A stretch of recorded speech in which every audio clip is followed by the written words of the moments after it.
যারা বিনা হিসাবে জান্নাতি হবে, অর্থাৎ তাদের কোনো হিসাব গণনাই করা হবে না। আল্লাহ তাআলা বলেন তিনি বিচার দিনের মালিক, অর্থাৎ সূরা ফাতিহার সেই আয়াতটি, মালিক ইয়াউমিদ্দিন। সুতরাং যে দুনিয়াতে ভালো কাজ করেছে সে উত্তম প্রতিদান পাবে, আর যারা দুনিয়াতে আল্লাহর নাফরমানি করেছে তাকেও তার প্রতিদান দেয়া হবে। আমল অনুযায়ী মানুষের হিসাব বিভিন্ন রকম হবে। কেউ কেউ বিনা হিসাবে জান্নাতে প্রবেশ করবে, কারো কারো হিসাব সহজ করা হবে, আর কারোর হিসাব হবে অনেক কঠিন। যারা বিনা হিসাবে জান্নাতে চলে যাবে তাদের সংখ্যা 70,000। এরা হবে উম্মতের শ্রেষ্ঠাংশ, যারা ঈমান, তাকওয়া, ধৈর্যতে ও জিহাদে অগ্রগামী ছিল। রাসূলুল্লাহ সাল্লাল্লাহু আলাইহি ওয়াসাল্লাম বলেছেন, আমার সামনে সকল উম্মতদেরকে উপস্থাপন করা হলে সেখানে আমার উম্মতকে দেখলাম তাদের আধিক্য এবং মর্যাদা আমাকে মুগ্ধ করল। সংখ্যাধিক্যের কারণে তারা সকলে উঁচু স্থান এবং পাহাড়ে ভরে উঠল। আল্লাহ বললেন, তুমি সন্তুষ্ট হয়েছ ও মুহাম্মদ? মুহাম্মদ সাল্লাল্লাহু আলাইহি সাল্লাম উত্তর দিলেন, হে আমার রব, আমি খুশি। আল্লাহ বললেন, তাদের সঙ্গে আরো 70,000 বান্দা বিনা হিসাবে জান্নাতে প্রবেশ করবে, যারা চিকিৎসার জন্য ঝাড়ফুঁক গ্রহণ করত না এবং আরোগ্য লাভের আশায় দেহ দগ্ধ করত না। এ কথা শুনে উকশা রাদিয়াল্লাহু বললেন, হে আল্লাহর রাসূল, দোয়া করুন আমি যেন ওই 70,000 বান্দার মধ্যে অন্তর্ভুক্ত হই। নবীজি সাল্লাল্লাহু আলাইহি সাল্লাম দোয়া করলেন, হে আল্লাহ, তাকে তাদের মধ্যে অন্তর্ভুক্ত করুন। তারপর আরেকজন বলল, আমার জন্য দোয়া করুন, আমিও যেন তাদের মধ্যে অন্তর্ভুক্ত হই। তখন রাসূল সাল্লাল্লাহু আলাইহি সাল্লাম বললেন, উকশা তোমার আগে বলে ফেলেছে। বুখারী 5378 নম্বর হাদিস। মোট কথা, এই 70,000 লোক বিনা হিসাবে জান্নাতে প্রবেশ করবে। তাদের কোনো হিসাব হবে না, অন্যদের মতো তাদের আমল সম্পর্কে জিজ্ঞাসা করা হবে না। হে আল্লাহ, আপনি আমাদেরকেও সে দলের অন্তর্ভুক্ত করুন। যাদের আল্লাহ হিসাব নিবেন ঠিকই তারা আটকে যাবে, তবে কোন রকম পর্যবেক্ষণ ছাড়াই অত্যন্ত সহজ হিসাবে যাদেরকে ছেড়ে দিবেন তারাই সৌভাগ্যবান। আল্লাহ তাদের ক্ষমা করে দিবেন। নবী করিম সাল্লাল্লাহু আলাইহি ওয়াসাল্লাম বলেন, নিশ্চয় আল্লাহ মুমিনদের নিকটবর্তী হয়ে তাকে রহমতের ডানা দিয়ে ঢেকে দেন এবং বলবেন, তোমার কি অমুক অমুক গুনার কথা মনে আছে হে আমার বান্দা? তখন সে লজ্জিত হয়ে বলবে, হে আমার প্রতিপালক, আমি অন্যায় করেছি। শেষ পর্যন্ত যখন সকল গুনাহের স্বীকারোক্তি দিবে, মনে মনে ভাববে সে বোধহয় ধ্বংস হয়ে গেছে। তখন আল্লাহ বলবেন, দুনিয়াতে তোমার এই অপরাধগুলো আমি গোপন রেখেছিলাম, আর আজ আমি সেগুলো ক্ষমা করে দিলাম। সুবহানাল্লাহ। তারপর তাকে পুণ্যের আমলনামায় দেওয়া হবে। বুখারী 2309 নম্বর হাদিস।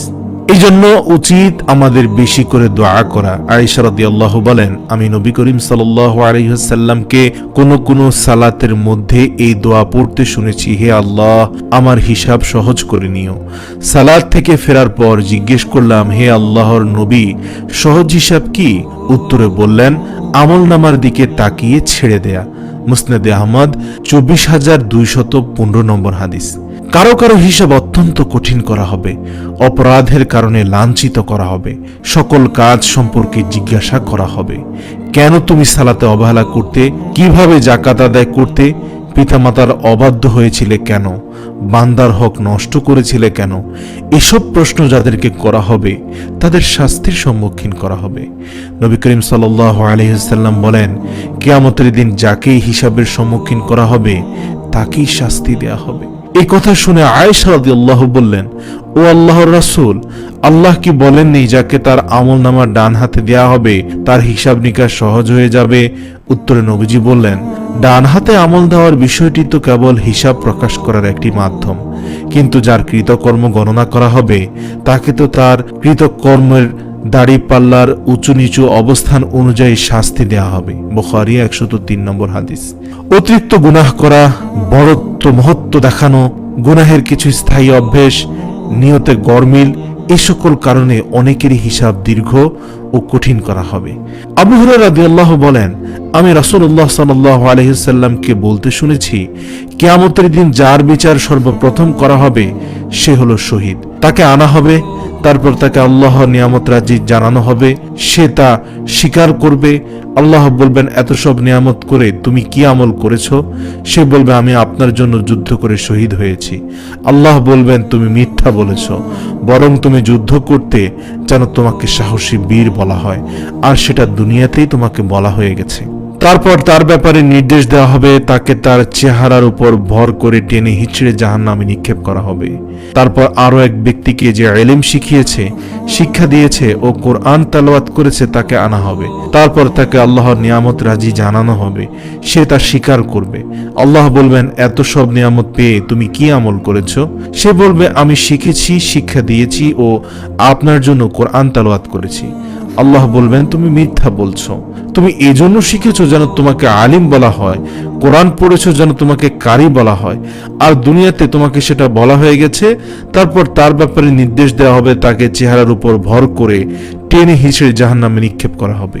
তারপর আরো এক ব্যক্তি যাকে আল্লাহ তাআলা সচ্ছলতা দিয়েছেন ও সকল প্রকার সম্পদ দান করেছেন তাকে আনা হবে, তাকে আল্লাহর নিয়ামত রাজি জানানো হবে, সে তা স্বীকার করবে। আল্লাহ বলবেন তুমি এত নিয়ামত পেয়ে কি আমল করেছো? সে বলবে যত খাতে আপনি দান করতে বলেছিলেন আমি আপনার সন্তুষ্টি লাভের উদ্দেশ্যে সে সকল খাতে দান করেছি।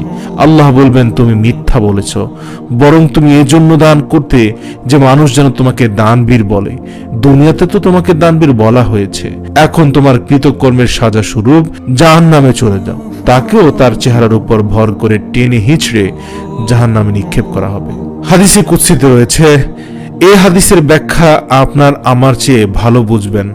শুধুমাত্র একদল মুমিনকে আল্লাহ তাআলা হিসাবের ঊর্ধ্বে রাখবেন, বিনা হিসাবে তাদেরকে জান্নাতি করবেন। ভিডিওর শুরুতে আমি বলেছিলাম আল্লাহর কাছে বেশি বেশি প্রার্থনা করুন যাতে আল্লাহ তাআলা আমাদেরকে তাদের মধ্যে অন্তর্ভুক্ত করেন। আর যেসব মুমিন সম্পর্কে রাসূল সাল্লাল্লাহু আলাইহি ওয়াসাল্লাম বলেন আমার উম্মত থেকে ৭০,০০০ লোক বিনা হিসাবে জান্নাতে প্রবেশ করবে, তারা হলো ওইসব লোক যারা চিকিৎসার উদ্দেশ্যে অন্যের কাছ থেকে ঝাড়ফুঁক চাইতো না, কিছু দেখে শুনে বা সুখে তাকে অশুভ লক্ষণ মনে করত না, কেবল প্রতিপালকের উপরই ভরসা করত। বুখারী ৬১০৭ নম্বর হাদিস।